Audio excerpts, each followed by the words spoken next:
तो कल की वीडियो में हमने देखा था कि आदम को किस तरह से परमेश्वर ने बनाया, मिट्टी में से बनाया और उसके नथनों में परमेश्वर ने सांस फूकी। मतलब कि परमेश्वर ने पवित्र आत्मा हमारे अंदर डाला, शरीर के अंदर डाला।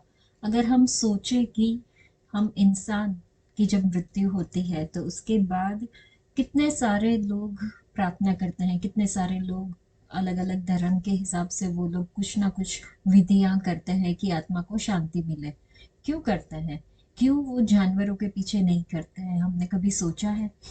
क्योंकि यहाँ पे हम देख सकते हैं कि परमेश्वर ने जब जानवरों को बनाया तो सिर्फ उन्होंने बोला कि ये घरेलू पशु हो जा तो वो हो गए, जल में रहने वाले पशु हो जा तो वो हो गए। लेकिन जब मनुष्य को बनाया तो उन्होंने शब्द का उपयोग नहीं किया, उन्होंने खुद से अपनी रचना की मनुष्य की और उसमें अपनी आत्मा को फूका। जो आज हम सब के अंदर जो आत्मा है वो परमेश्वर के द्वारा दी गई आत्मा है, जो कि जानवरों के अंदर आत्मा नहीं है, उनके सिर्फ शरीर है और प्राण है। लेकिन हम इंसान के अंदर शरीर, प्राण और आत्मा तीनों चीजें हैं। अब हम आगे देखेंगे कि 8वें वचन में, दूसरे अध्याय के 8वें वचन में, और यहोवा परमेश्वर ने पूर्व की ओर अदन देश में एक वाटिका लगाई और वहां आदम को जिसे उसने रचा था रख दिया।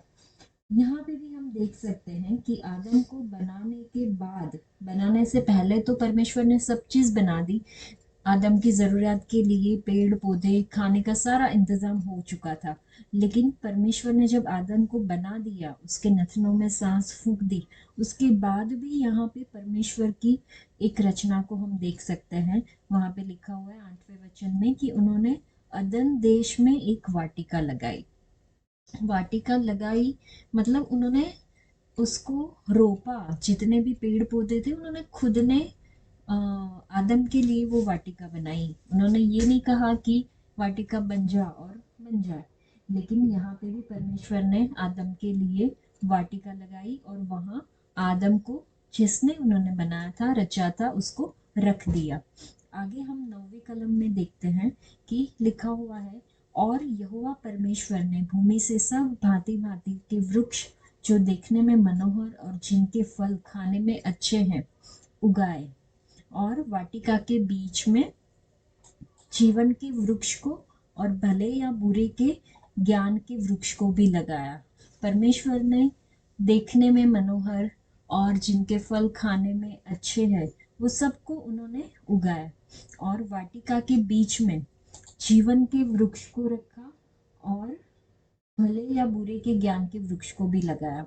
और उस वाटिका को सींचने के लिए एक महानदी अदन से निकली और वहां से आगे बहकर वो 4 धारा में हो गई। पहली धारा का नाम पिशोन है। यह वही है जो हवीला नाम के सारे देश को, जहाँ सोना मिलता है, घेरे हुए है। उस देश का सोना चोखा सोना होता है, वहाँ मोती और सुलेमानी पत्थर भी मिलते हैं। और दूसरी नदी का नाम गिहोन है। यह वही है जो कुश के सारे देश को घेरे हुए है। और तीसरी नदी का नाम हिद्देकेल है। यह वही है जो अशूर के पूर्व की ओर बहती है। और चौथी नदी का नाम फरात है। आगे हम पढ़ेंगे तो वहां लिखा है, तब यहोवा परमेश्वर ने आदम को लेकर अदन की वाटिका में रख दिया कि वह उसमें काम करे और उसकी रक्षा करे।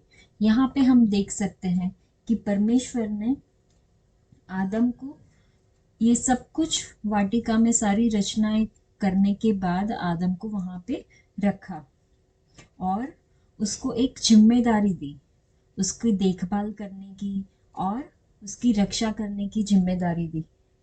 तब यहोवा परमेश्वर ने आदम को यह आज्ञा दी कि तू वाटिका के सब वृक्षों का फल बिना खटके खा सकता है, पर भले या बुरे के ज्ञान का जो वृक्ष है उसका फल तू कभी ना खाना, क्योंकि जिस दिन तू उसका फल खाए उसी दिन अवश्य मर जाएगा। मतलब यहोवा परमेश्वर ने आदम को वाटिका में रखने के बाद उसको एक जिम्मेदारी दी, उसकी रक्षा करने की, वहां पे काम करने के लिए उसको सौंपा गया और उसको एक आज्ञा भी दी।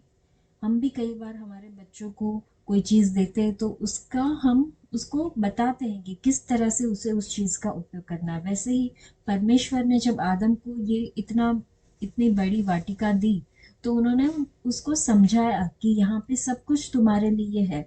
सिर्फ एक वृक्ष है जिसका फल तुम नहीं खाना, बाकी सब फूल पौधे जितने भी थे जिसके फल खाने के लिए थे, सब उन्होंने कहा कि तुम बिना खटके खा सकते हो।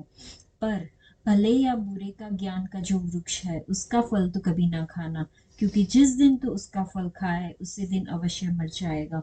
तो इधर हमने देखा कि परमेश्वर ने आज्ञा दी और वो चाहते थे कि आदम उसकी परमेश्वर की दी हुई आज्ञाओं पे चले, इसलिए उन्होंने विश्वास करके आज्ञा दी।